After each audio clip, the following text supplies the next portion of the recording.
Hoje gostaria de vos falar sobre um tema que parece já ter sido esquecido, tanto pelos meios de comunicação social como também pelo governo português. Todos os anos, durante o verão, sem falta, não apenas durante o verão, mas sobretudo, Portugal sofre com a catástrofe dos incêndios.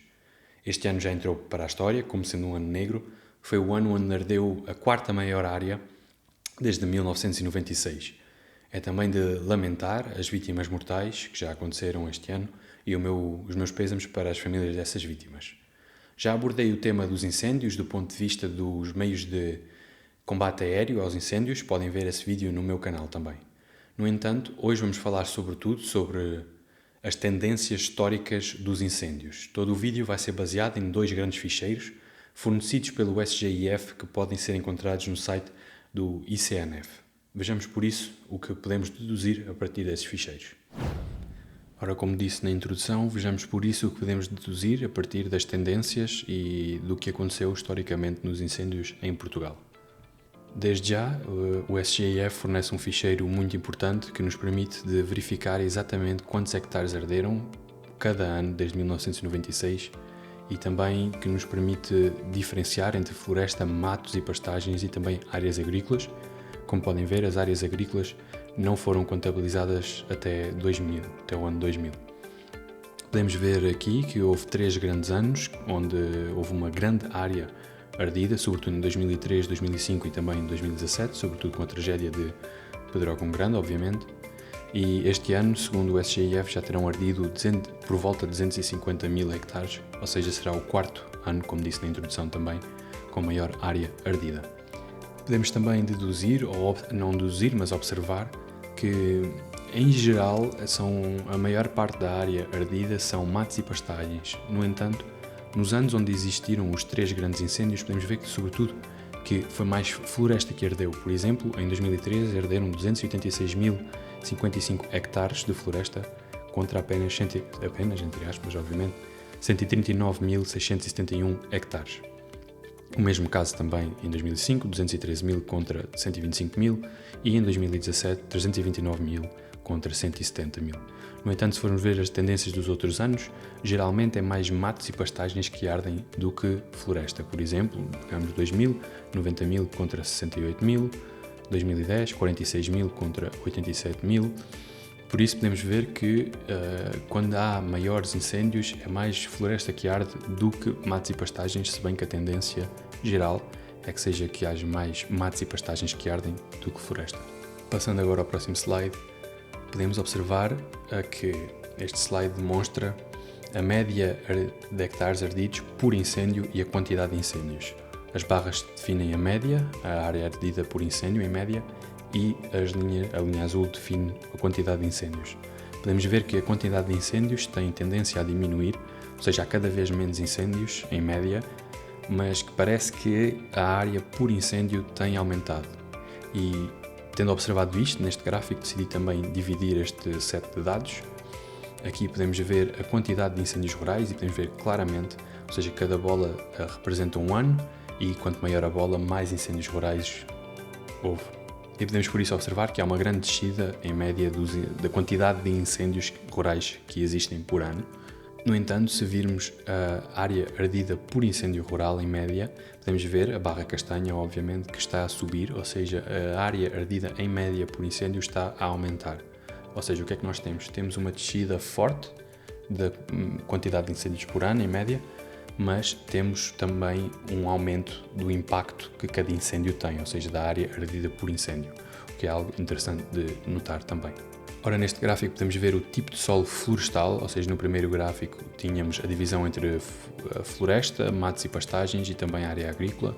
Aqui compreende apenas o solo florestal e como esse divide por árvore, que é uma discussão que foi muito intensa nas notícias, que tipo de árvore é que se deveria plantar, porque ardem melhor ou ardem menos melhor, ardem pior.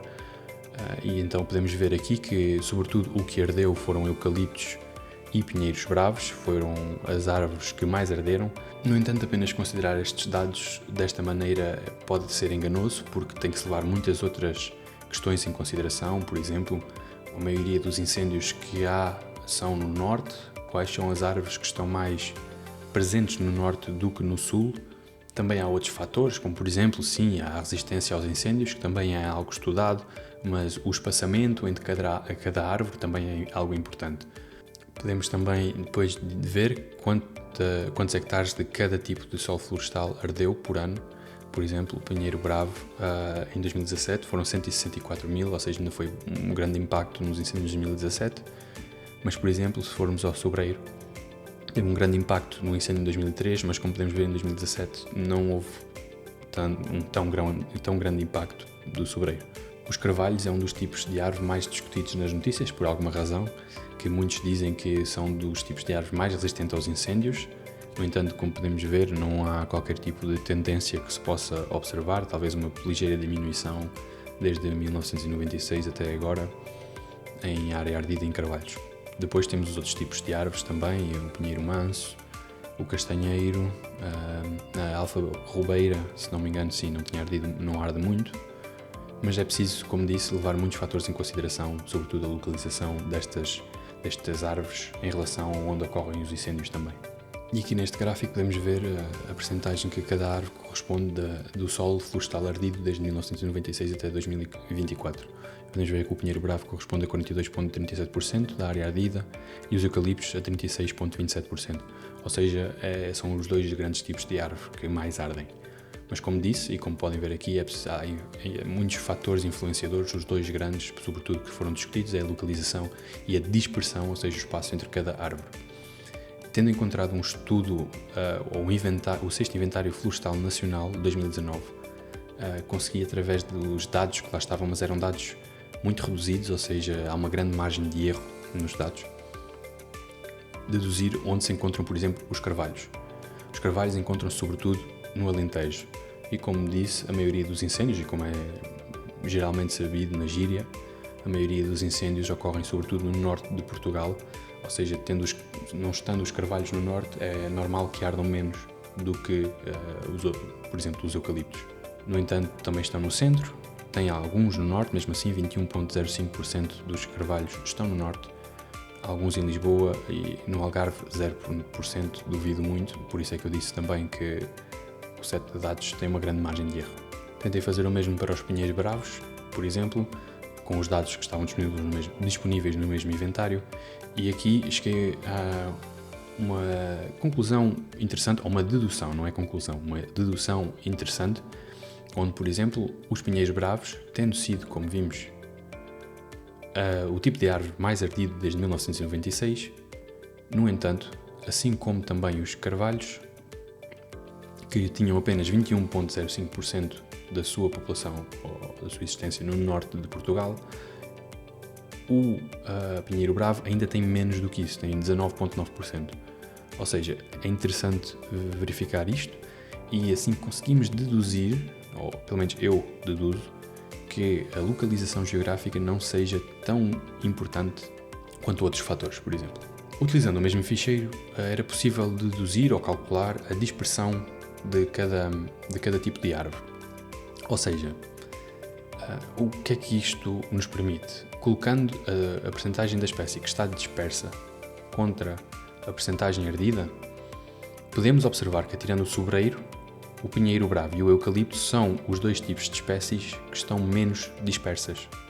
E também são, por coincidência, os dois tipos de espécies que têm a maior percentagem de a maior percentagem de área ardida desde 1996 nos incêndios florestais.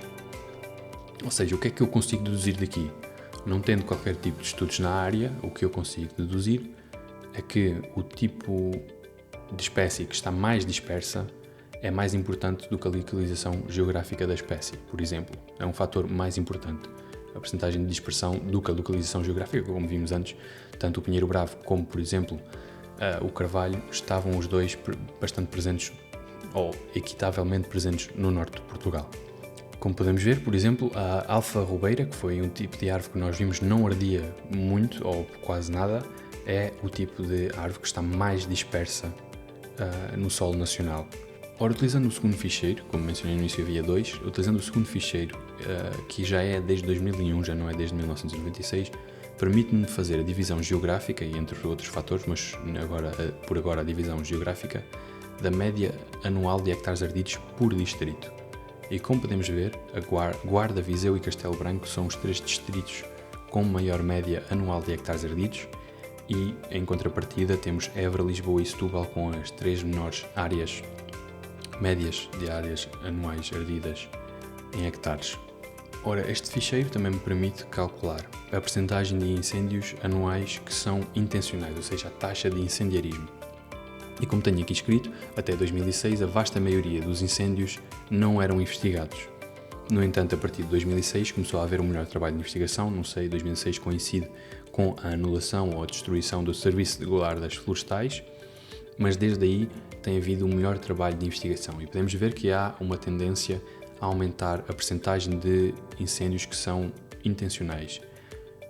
Pode haver várias explicações para isto, pode ser um melhor trabalho de investigação, pode também ser que há um melhor combate às causas naturais de incêndios, como vimos havia uma descida no número de incêndios em média, ou seja, pode-se estar a combater melhor os incêndios de causas naturais, mas os incêndios de causas intencionais, ou o incendiarismo, é óbvio que não é algo fácil de combater. E como podemos ver aqui, temos a percentagem de incêndios com causa não investigada desde 2001, como eu estava a dizer, até 2006, a grande maioria, quase 90% ou 90% em média, dos incêndios não era investigado. E podemos ver que hoje, em 2024, 2025 ainda não temos os números, obviamente, 2024 apenas 1,45% dos incêndios não teve a causa investigada. Ou seja, tem havido um grande e bom trabalho de investigação na causa dos incêndios. E chegamos aqui ao gráfico que para mim é o mais interessante de hoje, que é a média anual de fogos intencionais ou incendiarismo desde 2001 por distrito. Ou seja, o ficheiro também me permitia fazer estes cálculos. E como podemos ver, os distritos mais afetados pela praga do incendiarismo, se quisermos assim chamar-lhe, são Viana do Castelo e Viseu. Seguido também depois, mais longe, por Braga e Vila Real, e no fundo temos Évora, Lisboa e Setúbal. Ou seja, são distritos onde há menos incendiários. O que é que podemos dizer daqui também? Bom, é mais fácil incendiar florestas quando se vive numa área florestal do que, por exemplo, em Lisboa ou Setúbal. Ora, gostaria de saber qual é a vossa opinião sobre os factos que apresentei, baseados nos dados do SGIF. Não tenham medo de deixar a vossa opinião nos comentários. Também qualquer dedução que eu tenha feito que achem que está incorreta, não tenham medo de me corrigir, porque estou aberto a ser corrigido. Achei de veras alguns assuntos interessantes, como por exemplo a média anual da quantidade de incêndios estar a descer a um nível bastante elevado, mas a quantidade ou a média de hectares ardidos por incêndio estar a aumentar. Também achei interessante um melhor trabalho de investigação que está a ser feito, mas que o incendiarismo representa cada vez uma maior percentagem da causa dos incêndios. Achei de veras interessante, pelo menos a combinação desses dois dados. A discussão sobre o tipo de árvores que mais arde, acho que é uma discussão que se deve deixar para quem tenha estudos na matéria, porque, como disse, os dados eram muito incompletos ou eram muito pequenos e têm uma grande margem de erro. Permitiu-me deduzir que a percentagem de dispersão é mais importante do que a localização geográfica, mas como disse, eu não tenho estudos na matéria, por isso acho melhor deixar essa discussão para os profissionais e quem estudou isso. Ora, obrigado por terem estado desse lado, ficaremos por aqui e verei-vos num próximo vídeo. Até à próxima.